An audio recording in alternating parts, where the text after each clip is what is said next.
My friends, I want to tell you something that might disturb you at first, but I promise you it will set you free. For decades, I have studied the human mind, trauma, and what we call resilience. And through all my research, all the survivors I've met, all the broken souls who rebuilt themselves, I discovered one profound truth. The pursuit of happiness is the very thing that destroys it. Le bonheur, mes amis, est probablement la chose la plus mal comprise de notre époque moderne. Nous vivons dans une société qui nous vend le bonheur comme est-il s'agissait d'un produit que nous pouvons être, d'un objectif que nous pouvons atteindre, d'une destination où nous pouvons finalement arriver et dire, car ici je suis arrive, je suis heureux maintenant. Mais laissez, moi vous dire quelque chose qui va peut-être vous déranger au début, mais qui finira par vous libérer. Cette approche est exacte. Voici qui vous empêche d'être heureux. Imaginez un instant que vous essayez de trapper un papillon dans un jardin. Plus vous courez après lui avec votre filet, plus vous faites de mouvements brusques, plus il s'envole loin de vous. Mais si vous vous asseyez tranquillement, si vous restez immobile et présent, le papillon peut venir et s'y pose sur votre épaule sans que vous ayez fait le moindre effort. Le bonheur fonctionne exactement de la même manière, c'est le grand paradoxe de l'existence humaine, plus nous le poursuivons directement, plus il nous échappe, plus nous nous demandons suis-je heureux. Est ici que je ressens du bonheur maintenant, plus nous créons une distance entre nous et cette sensation même que nous cherchons. Pendant toutes mes années de recherche sur la résilience et le traumatisme, j'ai rencontré des centaines de personnes. Certains avaient tout ce que notre société considère comme les ingrédients du bonheur, l'argent, le succès, la reconnaissance, la beauté, la santé, et pourtant, elles étaient profondément malheureuses. Elles passaient leur vie à se demander pourquoi elles ne se sentaient pas heureuses malgré tout ce qu'elles possédaient. D'un autre côté, j'ai rencontré des gens qui avaient survécu à des horreurs inimaginables, qui avaient perdu presque tout, et qui rayonnaient d'une sorte de paix intérieure, d'une joie tranquille qui semblait inébranlable. Quelle était la différence? Si en était certainement pas leurs circonstances extérieures. La différence fondamentale était dans leur relation avec le bonheur lui-même. Les premières passaient leur temps à mesurer leur bonheur, à le comparer, à le poursuivre comme s'il était un trophée à gagner. Ils vivaient dans le futur. Je serai heureux quand j'ai eu cette promotion, quand je rencontrerai la bonne personne, quand j'achèterai cette maison, quand mes enfants réussiront. Mais si quand il n'arrivait jamais vraiment, parce qu'il avait toujours un autre quand qui l'attendait derrière. Les seconds avaient compris quelque chose de profond. Le bonheur n'est pas quelque chose qu'elle attrape et qu'elle garde. C'est quelque chose qui émerge naturellement quand nous sommes pleinement engagés dans quelque chose qui a du sens pour nous. Pensez à un moment de votre vie où vous vous êtes senti vraiment bien, vraiment vivant. Je parie que si était pas un moment où vous vous disiez je vais être heureux maintenant. Si était probablement un moment où vous étiez complètement absorbé par quelque chose, une conversation profonde avec one que vous aimez, un projet créé, if que vous passionnez, un moment où vous aidez one qui en avait besoin, ou simplement un instant de présence totale où vous n'y pensez à rien d'autre que vous vivez. Dans ces moments-là, vous n'y cherchez pas le bonheur, vous vivez. Et le bonheur était là, comme un invite surprise qui frappe à votre porte quand vous n'y êtes pas.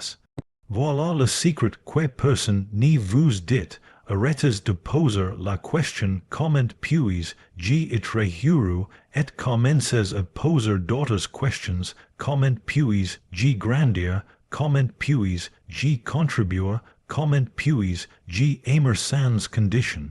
Comment puis-je être représent dans ce moment, quand vous changez vos questions, vous changez votre vie, le bonheur n'y s'y trouve pas, il s'y crée moment par moment, à travers la façon dont vous choisissez de vivre. Nous vivons dans une époque obsédée par le plaisir immédiat. Ouvrez votre téléphone et vous verrez des milliers de messages vous promettant la satisfaction instantanée. Actez ceci, mangez cela, voyagez ici, et vous serez heureux. Mais personne ne vous dit la vérité est fondamentale. Le plaisir est éphémère, volatile, fragile. Il dépend des circonstances extérieures qui, par définition, sont hors de votre contrôle. Le plaisir est comme une vague qui vous soulève un instant avant de vous redéposer exactement là où vous étiez. Le sens, lui, est différent. Le sens est un ancrage profond qui vous teinte out même quand les tempêtes de la vie essaient de vous renverser.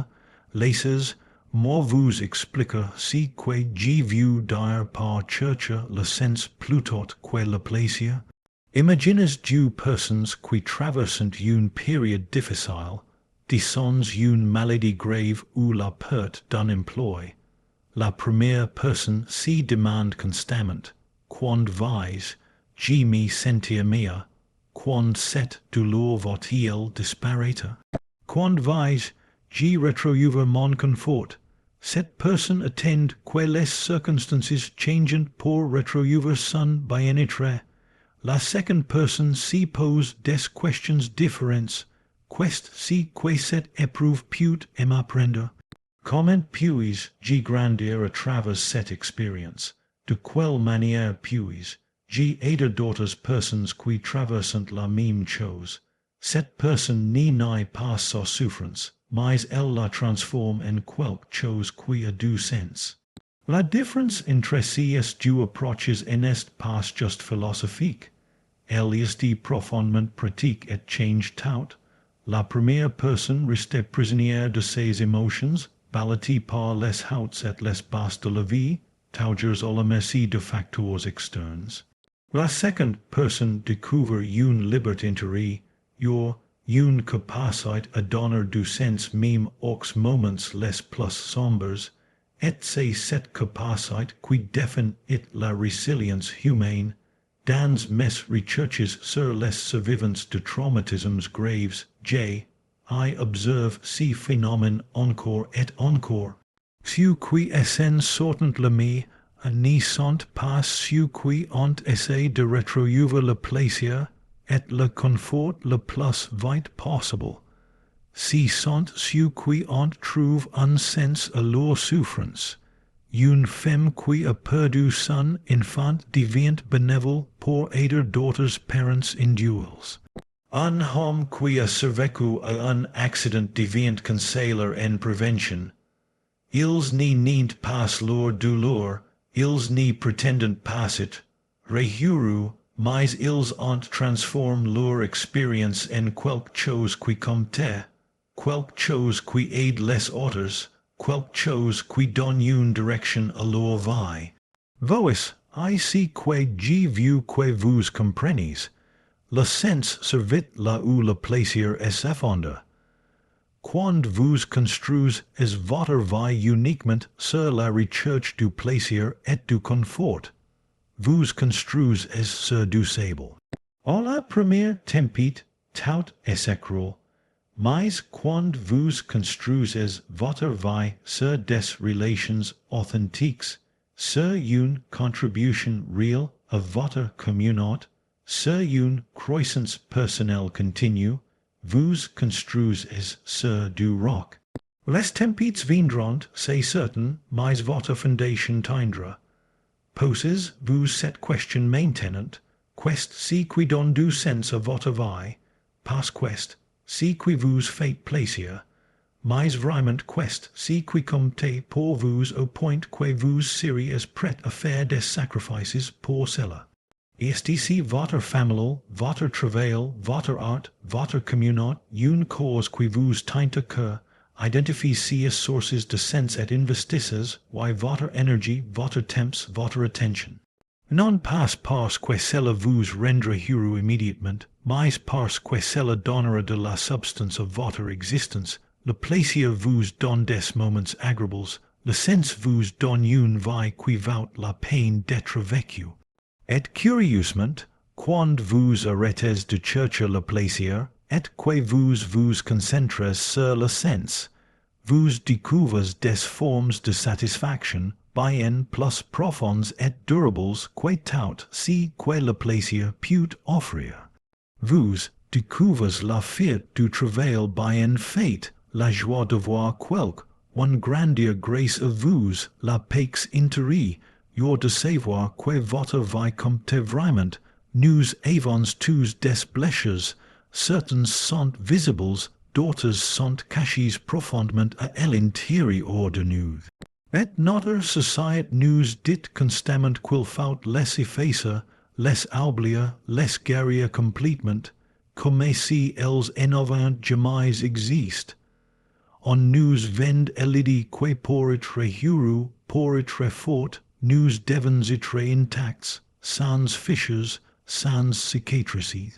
Mais laissez, moi vous dire quelque chose que j'ai appris en étudiant les survivances des pires tragédies humaines, vos blessures ne sont pas vos faiblesses, elles sont potentiellement vos plus grandes forces. La question n'est pas de savoir comment les faire disparaître, mais comment les transformer. J'ai passe ma carrière à étudier ce que nous appelons la résilience, et la résilience n'est pas ce que la plupart des gens pensent. Si n'est pas être invincible, si n'est pas ni jamais se briser, la résilience, c'est la capacité de se reconstruire après avoir été brisé, et de découvrir dans ces processus de reconstruction quelque chose de nouveau, quelque chose qui n'aurait jamais existé sans cette blessure. C'est comme la poterie japonaise du kintsugi, où les objets cassés sont repairs avec de l'or. Les fiches n'y sont pas cachées, elles sont mises en velours. Elles font partie de la beauté de l'objet, elles racontent son histoire. Pensez à votre propre vie. Pensez aux moments les plus difficiles que vous avez traversés, une perte, une trahison, un échec, une maladie, une période de solitude profonde. Ces moments vous ont brisé d'une certaine manière. Ils ont laissé des marques, mais regardez que vous êtes devenu ou à travers ces épreuves, en avez vous pas développé une empathie que vous n'avez pas avant, une compréhension plus profonde de la souffrance humaine, une capacité à être présent pour les autres qui traversent des difficultés similaires, une sagesse que seule l'expérience peut apporter. Ces qualités ne sont pas venues malgré vos blessures, elles sont venues à cause de vos blessures. J'ai rencontré un homme qui avait perdu l'usage de ses jambes dans un accident. Au début, il voulait juste retrouver sa vie d'avant. Il refusait sa nouvelle réalité. Il était en colère, amer, désespéré. Mais avec le temps, quelque chose change. Il commence à voir son expérience différemment. Il est devenu conseiller pour d'autres personnes handicapées. Il a appris à écouter d'une manière qu'il n'avait jamais écoutée avant. Sa vulnérabilité est devenue sa force. Il m'a dit un jour, je n'ai vu pas que cet accident soit arrivé, mais je n'ai vu pas non plus it. La personne que j'ai été avant. Cette épreuve m'a transformé en quelqu'un de meilleur. Voilà ce que j'ai vu que vous comprenez, vos cicatrices racontent une histoire de survie, chaque douleur que vous avez traversé et qui ne vous a pas détruit vous a rendu plus fort, pas nécessairement plus dur, mais plus profond, plus sage, plus humain. Le problème, c'est que nous avons peur de nos blessures, nous essayons de les cacher, de faire semblant qu'elles n'existent pas, de présenter au monde une image de perfection, mais cette stratégie nous épuise et nous isole. Quand vous acceptez vos blessures, quand vous arrêtez de lutter contre votre propre histoire, quelque chose de remarquable s'y produit, vous vous libérez, vous n'avez plus besoin de maintenir cette façade épuisante de perfection. Vous pouvez être authentique, et dans cette authenticité, vous créez un espace où les autres peuvent aussi être authentiques. Vos blessures deviennent des ponts vers les autres, pas des murs qui vous séparent. La transformation de la douleur ne signifie pas qu'elle disparaît complètement. Elle signifie que vous lui donnez un nouveau sens. Vous la transformez en compassion pour ceux qui souffrent. Vous la transformez en sagesse que vous pouvez partager. Vous la transformez en force pour traverser les prochaines tempêtes. C'est car la vraie résilience, c'est découvrir que les fissures dans votre être relaissent entre la lumière et que cette lumière peut éclairer le chemin pour d'autres personnes qui marchent dans l'obscurité. Nous vivons à une époque où la comparaison est devenue notre seconde nature. Chaque matin, nous ouvrons nos téléphones et nous sommes immédiatement bombardés d'images de vies apparemment parfaites. Des gens qui voyagent dans des endroits exotiques, qui ont des carrières brillantes, des relations idéales, des corps parfaits, des enfants extraordinaires. Et inconsciemment, nous commençons à mesurer notre propre vie contre ces images. Nous nous demandons pourquoi ma vie est-elle pas comme ça, pourquoi ne suis-je pas aussi heureux qu'est ce qui ne va pas chez moi, mais laissez-moi vous dire la vérité que personne ne vous révèle, ce que vous voyez n'est pas la réalité. C'est une performance soigneusement orchestrée, une version éditée de la vie où tous les moments difficiles, tous les doutes, toutes les imperfections ont été coupés au montage. La vie réelle n'est pas un flux constant de moments Instagram. La vie réelle est désordonnée, compliquée, oui, pleine de contradictions. C'est s'y révéler certains matins sans motivation. C'est avoir des disputes avec les personnes qu'on aime. C'est échouer à des projets importants. C'est s'y sentir perdu parfois, même quand tout semble aller bien de l'extérieur. C'est avoir des jours où on s'y sent inadéquat, où on doute de ses choix, où on s'y demande si on est sur le bon chemin. Et vous savez quoi? C'est normal, c'est humain, c'est la vraie vie pour tout le monde, même pour ceux qui semblent avoir tout compris. Mais quand nous passons notre temps à nous comparer aux autres, nous créons une souffrance inutile. Nous ne comparons pas notre réalité complète avec leur réalité complète. Nous comparons notre coulisses avec leur scène. Nous connaissons tous nos doutes, nos peurs, nos échecs, nos imperfections. Mais nous ne voyons que les succès des autres, leurs moments de gloire, leurs façades soigneusement construites. Cette comparaison est fondamentalement injuste et destructrice. I travaille avec tant de personnes qui s'y sont épuisées dans cette course impossible. Des gens brillants, talentueux, qui avaient accompli des choses remarquables, mais qui s'y sentaient toujours insuffisants parce qu'ils avaient toujours quelque, one qui semblait avoir plus, être plus, réussir mieux. Ils ne pouvaient jamais savourer leurs propres victoires parce qu'ils étaient trop occupés à regarder celles des autres. Ils vivaient dans un état at constant d'anxiété, toujours en train de mesurer, de comparer, de se juger. Mais vous, ici qui passe quand vous arrêtez cette comparaison constante, vous commencez enfin à vivre votre propre vie. Vous découvrez ce qui compte vraiment pour vous, pas ce qui devrait compter selon les standards des autres. Vous définissez le succès selon vos propres termes.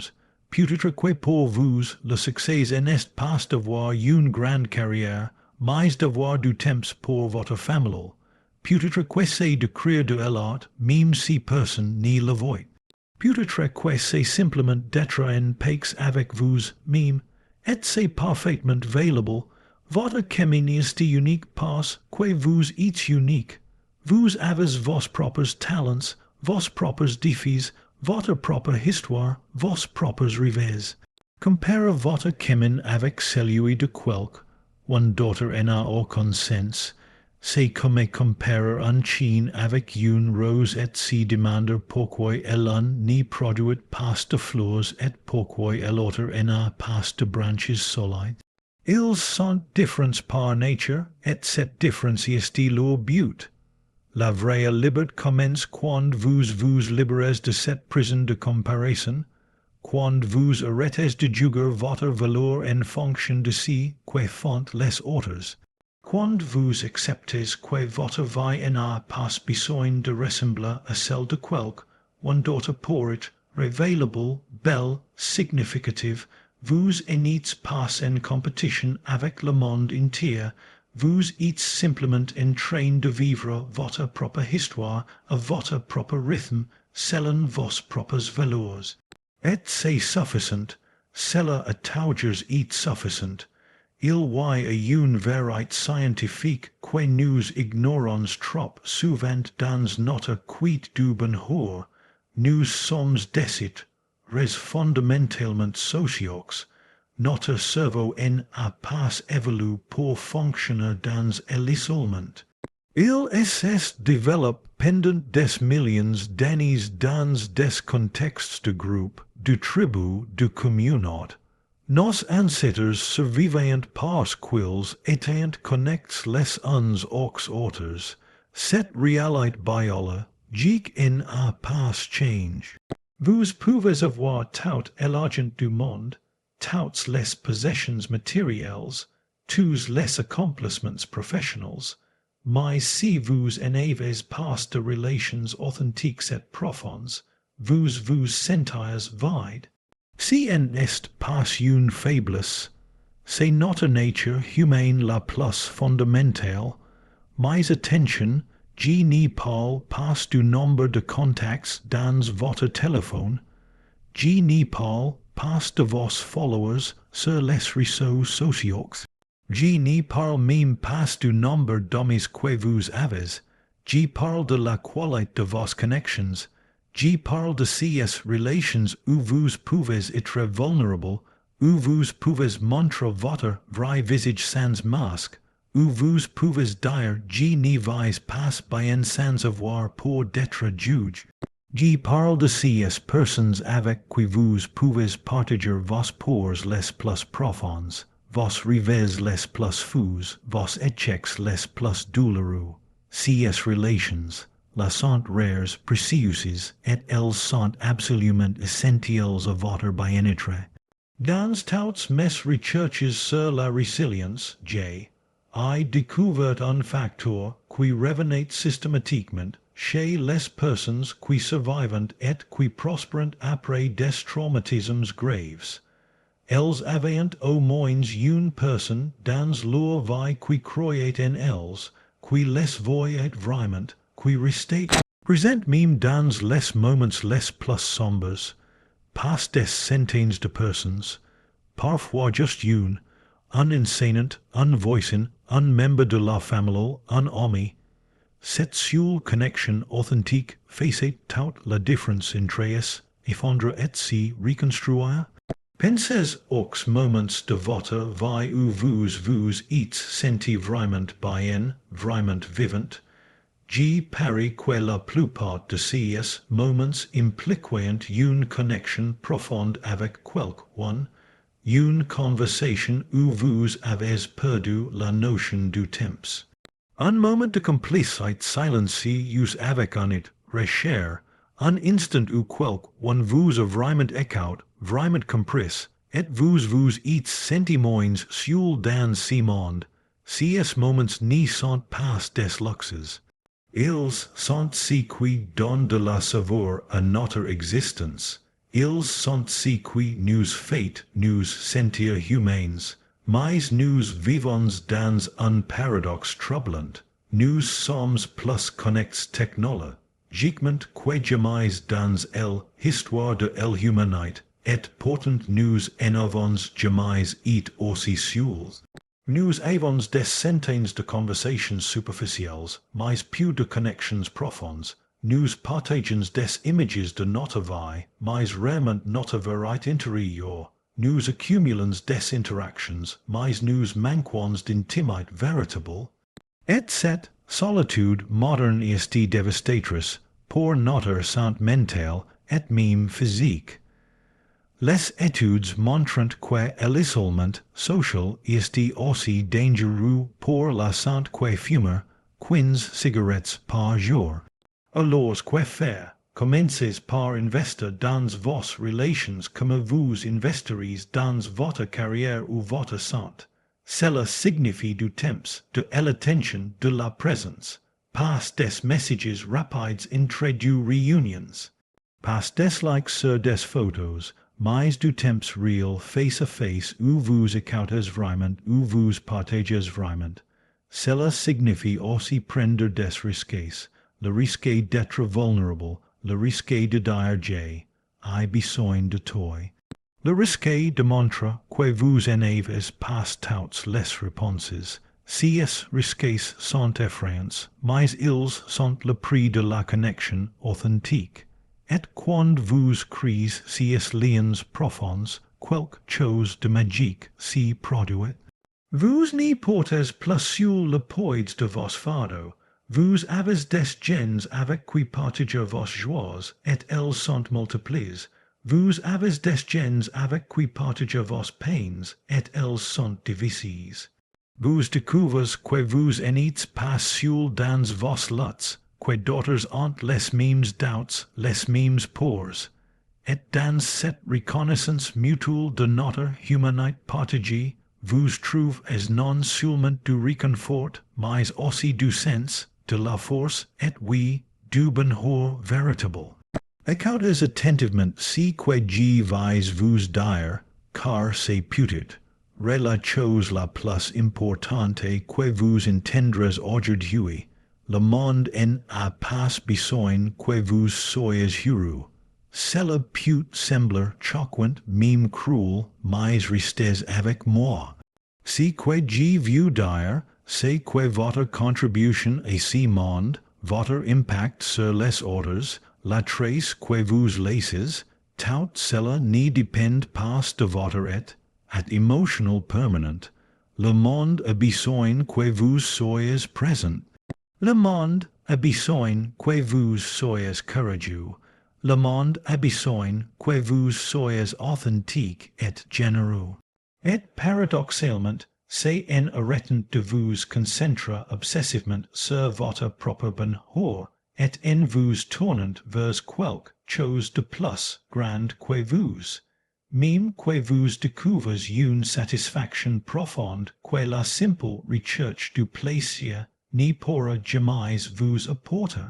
Pensez aux personnes qui vous ont le plus inspiré dans votre vie. Si ne sont probablement pas celles qui semblent toujours heureuses, toujours souriantes, toujours dans le confort. Si sont plutôt celles qui ont fait quelque chose de significatif malgré leurs difficultés. L'enseignant qui a changé votre vie en était peut-être pas la personne la plus heureuse, mais il était dévoué à sa mission. le parent qui vous est soutenu traversate ses propres tempêtes, mais il était présent pour vous. L'homme qui vous est dans un moment difficile avait aussi ses propres problèmes, mais il a choisi d'être là. Si es gens n'ont pas attendu d'être parfaitement heureux pour contribuer, ils ont contribué, et c'est dans cette contribution qu'ils ont trouvé du sens. J'ai étudié des gens extraordinaires qui ont survécu à des horreurs inimaginables, des rescapes de génocides, des survivants de catastrophes naturelles, des personnes qui ont tout perdu. Et vous savez si qui les maintenance en vie. Si en était pas la recherche de leur propre bonheur, si était souvent un sens du devoir envers les autres, une mère qui devait survivre pour ses enfants, un médecin qui devait continuer pour soigner les malades, un témoin qui devait raconter l'histoire pour que les morts n'y soient pas oubliés. Ils ont trouvé une raison d'être qui dépassait leur propre bien-être, et cette raison leur a donné la force de traverser l'insupportable. Voici, ici que j'ai compris à travers toutes ces années de travail. Quand vous servez quelque chose de plus grand que vous-même, quand vous engagez dans une cause, un projet, une communauté, une mission qui a du sens pour vous sortez de la prison de votre propre ego. Vous arrêtez de tourner en rond dans vos propres pensées, dans vos propres inquiétudes, dans votre propre quête interminable de satisfaction personnelle. Vous ouvrez à quelque chose de plus vaste, et dans cette ouverture, vous découvrez une forme de liberté et de paix que vous n'y pouvez pas atteindre en restant centré sur vous-même. Cela ne signifie pas que vous devez vous sacrifier complètement, que vous devez ignorer vos propres besoins, que vous devez souffrir pour les autres, pas du tout. Cela signifie simplement que votre bien-être ne peut pas être votre seul objectif. Quand vous aidez un collègue à résoudre un problème, quand vous écoutez vraiment un homme qui souffre, quand vous créez quelque chose de beau que d'autres pourront apprécier, quand vous engagez dans votre travail avec intégrité, quand vous prenez soin de votre famille avec présence, vous faites quelque chose d'utile, vous contribuez, et cette contribution vous nourrit d'une manière que la simple consommation de plaisirs n'y pourra jamais faire. Le bonheur qui vient de l'utilité est différent du bonheur qui vient du plaisir. Il est plus stable, plus profond, plus durable. Il se vit aux difficultés parce qu'il n'est pas basé sur des circonstances favorables.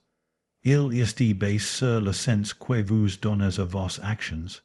Alors arrêtez de vous demander comment puis-je être heureux, et commencez à vous demander comment puis-je être utile aujourd'hui, à qui, pourquoi. La réponse à cette question vous guidera vers une vie qui en vaut vraiment la peine. My friends, we live in a world that sells us happiness like it's a product we can buy. But the greatest discoveries of my life, both professionally and personally, have taught me that happiness is not something we find or purchase or achieve. It is something that emerges when we live with intention, when we connect with authenticity, when we transform our pain into purpose.